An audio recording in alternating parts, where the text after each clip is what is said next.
We are going to talk about which Castlevania you like better. Did someone mention Castlevania? What's going on, my fellow Belmonts? It's the Mad Belmont here, and today I'm talking about the Nintendo Entertainment System Castlevania games. Yes, the NES Castlevania games. In particular, which one is my favorite of them all? And the reason why I'm talking about them is because I was browsing on YouTube earlier today being Monday when I'm recording this video, and I just so happened to get a video in my feed from Back in the Day Gamer. It's the one that you're seeing on the screen right now. That's the one that I got in my recommended feed. And in that video, he talks about the NES Castlevanias and which one was his favorite, but then he left it open to anyone that saw it to respond with either a comment or a video. And so I took the video route. Now, I know, Back in the Day Gamer, if you're seeing this, that I said in your comment section it was going to be a short. With the way I like to talk about this series, it's probably going to end up being just a long form video. Spoiler alert, it is. But anyway, so with that being said, what is my personal favorite of the NES Castlevania trilogy?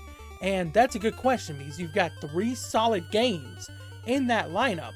You've got Castlevania 1, which started the whole series. It was the whole baseline for this series building from there. Then you've got Castlevania 2 that went kind of out of craziness and went into a whole different direction with a open world approach and planting the seeds for my actual favorite Castlevania game ever made, which is Symphony of the Night. You know, it planted the seed, okay, that wouldn't sprout for a few years, to put it lightly. But then, after 2, you have Castlevania 3.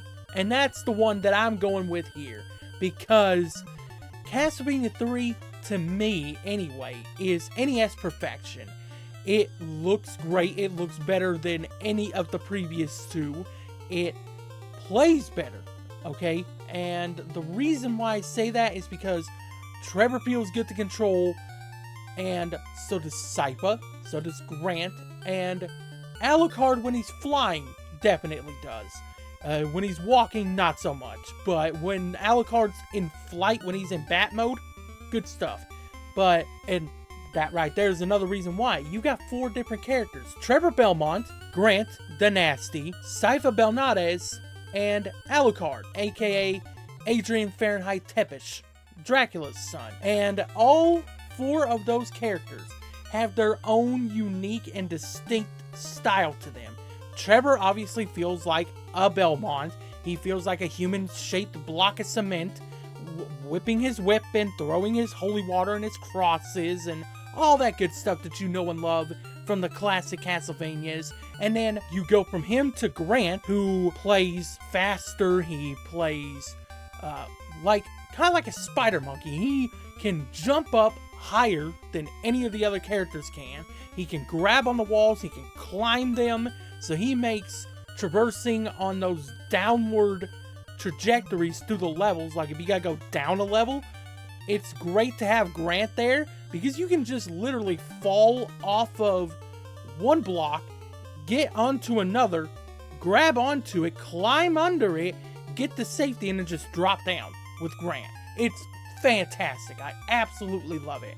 And then with Sypha is basically a magic user, and her spells are broken. They are OP. They are busted in that game. And you will literally look at a boss and you will laugh at it as you melt its life bar with her spells. It's fantastic. Anytime I just want to breeze through the game, I'll pick her, and then I'll go through to the boss as Trevor, switch to Sypha as soon as the boss fight is about to start, and then melt him, and then just go on about my day. And then with Alucard, really the only use for him in this game, and I hate that he's only this useful in this game, because he has potential. That potential was later on in the series realized, but he had the potential here. But really, the only thing he's really useful for in this game is his bat ability. So you turn into a bat as him and you can take flight. You can basically take a bunch of shortcuts that aren't available to you with any of the other characters as a result of picking him. But that's really all you're going to do as Alucard in this game. So I really wouldn't recommend playing as him when you do play Castlevania 3 back in the day, gamer. So you've got that. You've got, it looks better, it plays better. You've got 4 playable characters that are all distinct from each other. Then you've got the fact that the music is better than any of the other NES Castlevania games, bar none. Especially if you play it on like the Famicom disc version, you get that soundtrack popping. Oh my god, it is amazing. Then, on top of all that, as if it couldn't get any better, the levels are longer, and you got branching pathways. So you have options as to what your adventure is going to be like. No 2 playthroughs are going to be the same. Unless you played it as many times as I have. Then they're all going to be the same. But otherwise, you're not going to have 2 of the same playthrough whenever you're first playing Castlevania 3. Because you pick this way to go to this character, and then you've got to go backtrack through the level that you just played through, and then you go on to the next area that you would have chosen if you didn't choose to go to that character, or in the case of whether to choose Alucard or Sypha, you completely block out the other one by choosing one of them, and you can either make it easier or harder on yourself. And this game is easily one of the most satisfying experiences I have ever played. And the reason why is because this is easily the hardest Castlevania 3 is of the NES Castlevania games. It is not only that, but it is one of the hardest NES games, period. Okay, there are a lot of people that see Castlevania 3 and then beating it as one of their greatest gaming accomplishments. And that's for a reason. This game will kick your cheeks in. But if you learn from every single death, you're going to be just fine. You're going to be just fine. You're going to get through it no problem. Alright? But if you're not a fan of hard games, this one I would definitely skip over. Because this one, whew, it's a rough one. For sure. So that is going to do it. Thank you so much to Back in the Day Gamer for leaving this open and leaving it open to responses. I had a fun time telling you about Castlevania 3, and now that you've heard a little bit more about it, let me know what you think down there in the comments about it.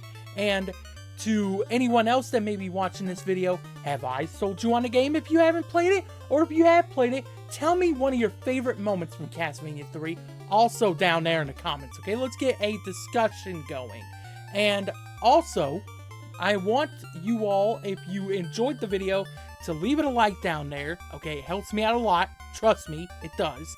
And if you're new around here, especially if you're coming from Back in the Day Gamers channel, then you might want to hit that subscribe button if you want to hear more about Castlevania and Metroidvanias. I talk about those over here all the time. So be sure to subscribe and hit that bell notification so that you can hear more about the wonderful world of Castlevania and Metroidvanias. And remember, have fun on the hunt, my fellow Belmonts. I will see you in the next video, and peace out.